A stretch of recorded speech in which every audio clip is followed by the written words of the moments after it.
everyone, welcome to our Mimlini Studio. Video শুরুতে তোমরা দেখে নিয়েছো আজকে আমি তোমাদের সাথে ঠিক কি শেয়ার করব। আজকে তোমাদের সাথে এমন একটা জিনিস শেয়ার করব যেটা তোমরা একটা বানালে অনেকগুলো কাজে ব্যবহার করতে পারবে। তো চলো ভিডিওটা শুরু করি। দেখতেই পাচ্ছ এই নুড়ি পাথর। আজকে মূলত এই নুড়ি পাথর আর একটা প্লাস্টিকের বোতল দিয়ে সুন্দর একটা স্টোন ক্রাফট করব। তো চলো এবার সবার আগে যেটা করতে হবে বোতল থেকে স্টিকারটাকে তুলে ফেলতে হবে। তোমরা কিন্তু চাইলে এই প্লাস্টিকের বোতলের জায়গায় যে কোনো কিছু ইউজ করতে পারো, লাইক প্লাস্টিকের বোতল, মাটির কোনো কিছু, টিনের কোনো কিছু বা যা মন চাই তাই। এবার একটা এন্টি কাটার নিয়ে আমি আমার মেজারমেন্ট অনুযায়ী এটাকে কেটে ফেলবো। তোমরা তোমাদের মেজারমেন্ট মতো কেটে নিবা। আস্তে কাজ করো, হাত কেটে যাবে। আরে ব্যাস, তুমি কোত্থেকে আসছো? আমি তো তোমার সাথেই ছিলাম, দেখো নাই? আসলে আমি আজকে আমার নতুন প্রজেক্ট নিয়ে একটু বেশি এক্সাইটেড, তাই তোমাকে খেয়াল করি নাই, সো সরি। তো এবার দেখো আমি কিন্তু বোতলটাকে কেটে ফেললাম। এখন এই আইসক্রিমের কাঠিগুলোকে সুন্দর করে মাঝখান থেকে আমি কেটে নিব। তারপর এটা দিয়েও দারুণ কিছু একটা বানাবো। তো দেখতেই পাচ্ছ এখানে আমি কিন্তু মেজারমেন্ট করে নিচ্ছি, ঠিক মিডল বরাবর আমি এটাকে কেটে নিব। তারপর আর কি মেজারমেন্ট করলাম, তারপর এই কেচি দিয়ে কাটতেছিলাম। একটা কাটার পর দেখলাম আমি আমার আঙ্গুলে প্রচুর ব্যথা পেয়েছি, কারণ এটাকে কি বলে একটু আমি চাপ খেয়েছিলাম। যাই হোক, তারপর আমি একে একে আমার যতগুলো প্রয়োজন ততগুলো কেটে নিলাম মাঝখান বরাবর। এই যে দেখো, এখন দেখো একেবারে সবগুলো কাটা হয়ে গেছে। এবার চলো আমরা সব থেকে ইম্পর্টেন্ট কাজ করি, সেটা হচ্ছে এই প্লাস্টিকের বোতলের বডিতে এখন আমি গ্লু গান দিয়ে এই স্টোনগুলো বসাবো।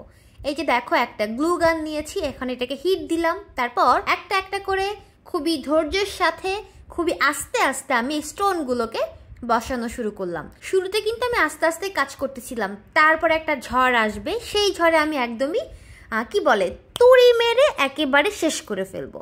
এই যে দেখো আমি এখনো পর্যন্ত আস্তে আস্তে কাজ করতেছিলাম। তারপর অনেকটা সময় নিয়ে আমি কাজটা করতেছিলাম, আমার হাত একদম লেগে যাচ্ছিল, ব্যথা করতেছিল, কিন্তু আমি কিন্তু কাজ করা থামাইনি। তো দেখতেই পাচ্ছ এখানে কিন্তু আমি স্টোনগুলো বসানো শুরু করে দিয়েছি। তারপরে একটা একটা করে আমি স্টোন বসাচ্ছিলাম, একটু করে গ্লুগান লাগাচ্ছিলাম, তারপর সেখানে আবার একটা করে স্টোন বসাচ্ছিলাম। আর এই স্টোনগুলো কিন্তু আমি একটা একটা করে বেছে পরিষ্কার করে নিয়েছিলাম, কারণ এই সবগুলো স্টোন ছিল একসাথে। তারপর আমি সবগুলোকে একটা একটা করে বেছে আলাদা আলাদা করেছিলাম। একদমই কি বলে গ্লসি হোয়াইট কালার, একদম ম্যাট হোয়াইট কালার, তারপর একটু গ্রিনিশ কালার, একটু হচ্ছে ব্রাউন কালার, একটু ব্ল্যাক কালার। এই সব কিছু মিলিয়েই মূলত আমি আজকে এই স্টোন ক্রাফট করতেছি। এটাকে আমি কি নাম দিব তোমরা বলো আমাকে কমেন্টে। আর এটাকে কিন্তু তোমরা অনেকভাবে ব্যবহার করতে পারবে। লাস্টে আমি তোমাদেরকে এটার ব্যবহারও দেখাবো যে তোমরা এটাকে কোন কোন পারপাসে ইউজ করতে পারো। তো এই যে দেখো ফাইনালি ঝড়ের গতিতে আমার এই স্টোন বক্সটা একদমই রেডি হয়ে গেছে। এখন যেটা করব সেটা হচ্ছে এটার মাথার উপরে জন্য একটা ঢাকনা বানাবো, লাইক কৃষকের যে মাথার টুপিটা থাকে ঠিক সেরকম। তো দেখতেই পাচ্ছ এখানে আমি বোতলের মুখাটাকে নিয়েছিলাম, এটাকে কি বলে সিপি বলে, আমি তো বোতলের মুখাই বলি। যাই হোক, তোমরা কে কি নামে রাখো আমাকে কমেন্টে অবশ্যই জানাতে ভুলবে না। তারপর দেখো আমি একটা একটা করে এই আইসক্রিমের কাঠিগুলো বসাচ্ছিলাম এই বোতলের মুখার ভিতরে। টোটাল 8টা আইসক্রিমের কাঠি এখানে বসিয়েছিলাম। তারপরে একদমই রেডি হয়ে গেছে আমার সেই কৃষকের টুপি। এই যে দেখো এটা দেখতে কিন্তু অনেক সুন্দর। ভালো করে আমি গ্লুগান দিয়ে আঠা ভালো করে বসাচ্ছিলাম যাতে করে অনেক স্ট্রং হয়, এটা খুলে পড়ে না যায়। এই যে দেখো একদম রেডি হয়ে গেছে। এটাকে আরও একটু সুন্দর করার জন্য আমি এখন অ্যাপ্লাই করব হোয়াইট কালার। এই যে দেখো অ্যাক্রিলিক হোয়াইট কালার নিলাম। তারপর এখন আমি ব্রাশ দিয়ে খুবই আস্তে ধীরে সুন্দর করে সম্পূর্ণটাকে আমি হোয়াইট কালার করে দিব। একদম আউটসাইডটাকে হোয়াইট কালার রাখবো, আর ইনার সাইডটা যেমন আছে তেমনই থাকবে। তো এই যে দেখো আমি কিন্তু আস্তে আস্তে করে সুন্দর করে আমি কালার করে দিচ্ছি। আর কালার করতে আমার বরাবরই অনেক ভালো লাগে, যদিও আমি এত ভালো পারি না, কিন্তু আমি ট্রাই করি ভালো করার।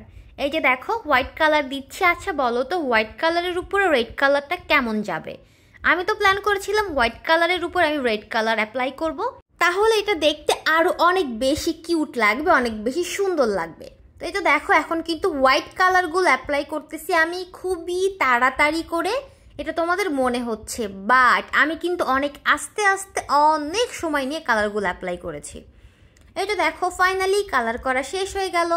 একটুখানি কালার বেঁচেছিল, ভাবলাম এটাকে একটু স্টোনে বসাই, বাট পরে ভাবলাম থাক, দরকার কি, স্টোন যেরকম ন্যাচারাল আছে সেরকমই ভালো লাগবে। এটাকে রেখে আমি পরে প্ল্যান করলাম এই যে সাদা যে বোতলের মুখাটা বা সিপিটা আছে তার উপরে আমি কি বসাবো।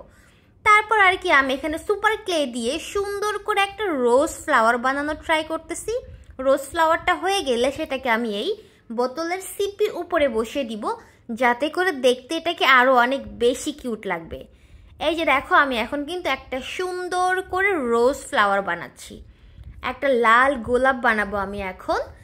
তো দেখতেই পাচ্ছ এখানে আমি সুন্দর করে সুপার ক্লে নিয়ে নিলাম, তারপর একটু গোল গোল করলাম, তারপর এখানে একটু রুটির মতো করে বেলে নিলাম হাত দিয়ে, তারপর এটাকে বসিয়ে দিলাম। এখন এটাকে মাঝখান থেকে একটু কেটে নিব, তারপর একটু নাড়াচাড়া করব, ব্যাস হয়ে যাবে সুন্দর একটা লাল গোলাপ। এই যে দেখো খুবই সহজে কোনো প্রকারের ভেজাল ছাড়া আমি একটা লাল গোলাপ বানিয়ে ফেললাম।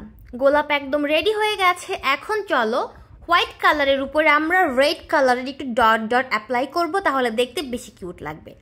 এখন আমি প্রত্যেকটা কাঠির উপরে আমি টোটাল 6টা অথবা 7টা যেই কয়টা হয় অতটা করে ডট অ্যাপ্লাই করব, তাহলে এটাকে দেখতে আরও অনেক বেশি কিউট লাগবে। যে দেখো আমি কিন্তু খুবই আস্তে আস্তে কাজ করতেছিলাম, তারপর একটা ঝড় আসলো আর খুবই অল্প সময়ের মধ্যে এটা একদমই রেডি হয়ে গেল।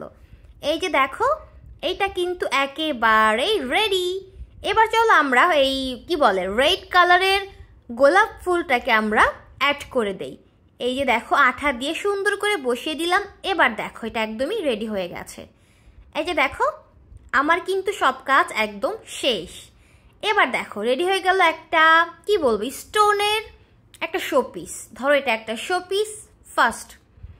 এবার চলো তোমাদেরকে দেখাই আমরা এটাকে চাইলে কিন্তু একটা লাইট হোল্ডার বানাতে পারবো, একটা স্টোন ল্যাম্প হয়ে গেল। এই যে দেখো এবার দেখো এটাকে চাইলে কিন্তু তোমরা অনেক রকমের ব্রাশ রাখতে পারো এটাতে। যে দেখো আমি রেখে দিলাম আমার ব্রাশগুলো, কিউট না দেখতে? এখন এই যে দেখো কত সুন্দর এটাকে দেখতে ব্রাশগুলো রাখার পর। এবার তোমরা চাইলে কিন্তু ব্রাশের পরিবর্তে এটার মধ্যে পেন্সিল রাখতে পারো, যেমনটা তোমাদেরকে আমি দেখাচ্ছি। দেখো কালার পেন্সিল দিয়েও তোমরা এটাকে রাখতে পারো অ্যাজ এ পেন্সিল হোল্ডার হিসেবে। তো রেখে দিলাম সুন্দর পেন্সিল হোল্ডার। এবার দেখাবো একটা দারুণ কিছু। এই যে দেখো ম্যাজিক লাইট হোল্ডার বলতে পারো বা স্টোন ল্যাম্প বলতে পারো। কিউট না দেখতে এটা? তোমরা যখন এটাকে অন্ধকারে রাখবো এরকম লাগবে, আলোতে রাখলে এটাকে ঠিক এরকম লাগবে। আবার চাইলে এরকমভাবেও রাখতে পারো একটা সুন্দর শোপিস হিসেবে। অন্ধকার একটা কর্নারে রাখলে কিন্তু অনেক ভালো লাগবে অ্যাজ এ ডেকোরেশন পিস হিসেবে। তোমরা চাইলে এটার মধ্যে কিছু শুকনো ফুলও রাখতে পারো অ্যাজ এ ফ্লাওয়ার বাস হিসেবে। আবার তোমরা চাইলে এটার মধ্যে পানি দিয়ে তাজা গাছও রাখতে পারো লাইক লাকি বাম্বো। তারপর চাইলে তোমরা মানি প্ল্যান্টও রাখতে পারো। তো এবার বলো তোমাদের কাছে আমার এই একটা জিনিস এতগুলো কাজে ব্যবহার করার জন্য এটা কেমন লাগলো? অনেক সুন্দর হয়েছে, একেবারে ছক্কা। একটা স্টোন ক্রাফট বানিয়ে তোমরা কিন্তু অনেকগুলো কাজে ব্যবহার করতে পারো, লাইক একটা pen holder, pencil holder, brush holder, তারপর হচ্ছে ফ্লাওয়ার বাস, শোপিস, ল্যাম্প। এই স্টোন ক্রাফটটা হলো অল ইন অন, একের ভিতর একদমই সব পেয়ে যাচ্ছ তোমরা। একটা বানালে অনেকগুলো কাজে ব্যবহার করতে পারবে। ভিডিওটি ভালো লাগলে অবশ্যই লাইক, কমেন্ট, শেয়ার, সাবস্ক্রাইব করতে একেবারেই ভুলবে না। আর আমার এই শোপিসটা, ল্যাম্পটা, তারপর পেন হোল্ডার, পেন্সিল হোল্ডার তোমাদের কেমন লাগলো সেটাও কিন্তু কমেন্টে জানাতে একেবারেই ভুলবে না।